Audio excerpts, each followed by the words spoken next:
Oke, teman-teman, sedikit informasi teman-teman. Nanti jika boleh tepuk tangan buat Pak Anies.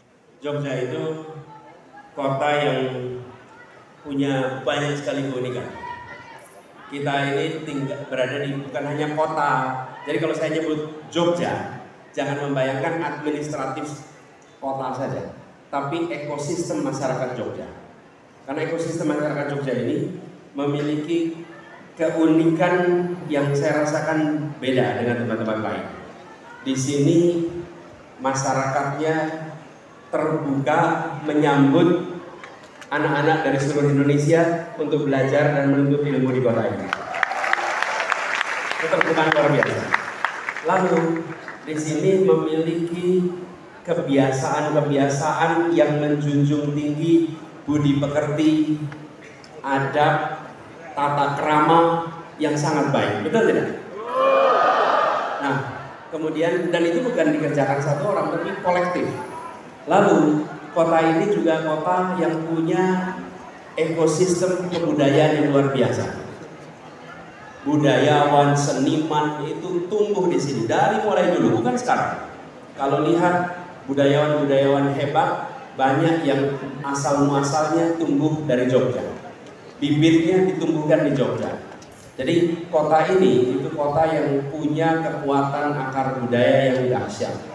Karena itu kami melihat kota Jogja itu kota yang bisa membuat siapapun yang datang itu merasa punya rumah.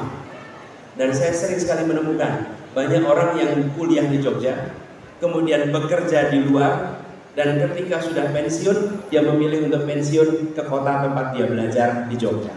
Karena menemukan suasana yang betul ya, kota ini luar biasa. Nah, jadi dan buat yang pada kuliah di sini, kota Jogja itu pasti setiap sudutnya romantis. Setiap sudut kota. Yang punya kenangan kurang nyaman, ya udah dilupakan kenangannya. Tapi kotanya itu kota yang romantis. Nah, kami memandang Jogja harus dijadikan sebagai salah satu, bahkan bisa disebut pusat kebudayaan Indonesia, tempat penumbuhan budaya Indonesia. Nah, kami sudah nyiapin nih apa yang mau dikerjakan di Jogja. Ini karena kita datang ke Jogja, nanti ke sana juga, ntar ya, pelan-pelan sini dulu ya.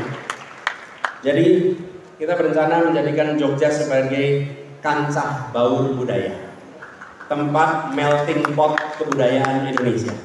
Di sini kami membayangkan akan disiapkan pusat sinema Jogja, sehingga pengembangan sinema di sini. Kemudian kita ingin membangun ruang terbuka hijau di kawasan Jogja ini, dan meneruskan pembangunan transportasi umum dengan Translingko Jakarta Jogja. Namun yang tidak kalah penting adalah ruang ekspresi untuk kesenian dan olahraga. Dan yang tidak kalah penting, kita mendengar akhir-akhir ini ada tantangan pengelolaan sampah di Jogja. Karena itu salah satu yang dibangun adalah pengelolaan sampah terpadu untuk seluruh wilayah Jogja.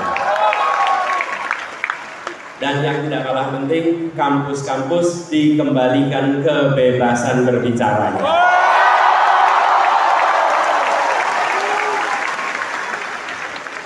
Lalu, sisi selatan dari kawasan Jogja adalah sisi selatan yang seringkali terlewat dalam pengembangan. Betul.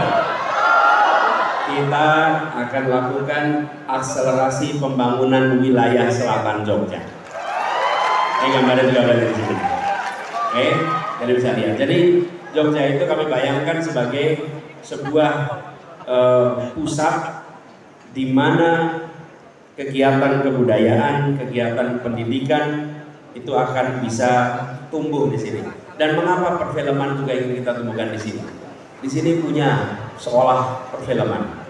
Di sini adalah tempat pendidikan yang paling potensial untuk makin banyak jurusan bidang perfilman. Bila disiapkan di sini, insya Allah di sini menjadi salah satu ekosistem yang terbangun untuk menumbuhkan dunia perfilman di Indonesia. Jadi Kenapa film ini perlu jadi perhatian? Film memiliki kekuatan pembentuk persepsi kolektif kita. Dan film memiliki kemampuan memantik imajinasi kita. Kekuatan ini harus kita fasilitasi untuk tumbuh. Jadi harapannya nanti ke depan film-film yang muncul di Indonesia adalah film-film yang bukan hanya disukai oleh penonton di Indonesia, tapi film-film yang akan mewakili Indonesia di dunia internasional. Karena itu ilmunya harus berkembang, dan itu sebabnya istilah untuk perfilman menjadi tuan rumah di negeri sendiri dan tamu mempesona di negeri orang.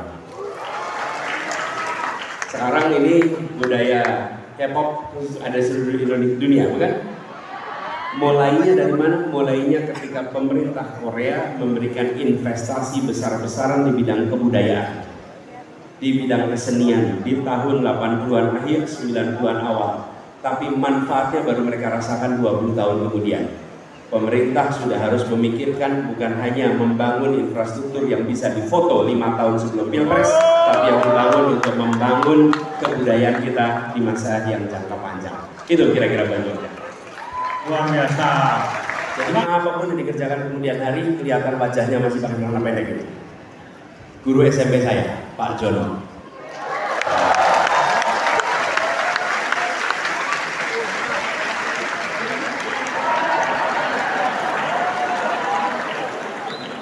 Jadi beliau yang ngajarin saya bikin sambutan, ngajarin saya bikin pidato, ngajarin saya pidato pakai bahasa Jawa. Nah, itu ngajarin. Jadi sidik jarinya ada di mana-mana. Oke, Mas Anies, kita ini bakal mendesak Mas Anies. Sudah siap Mas Anies? Nah itu. Nah itu masalahnya. Gak apa-apa Mas Anies. Kalau nanti terdesak saya ajak ngopi lagi.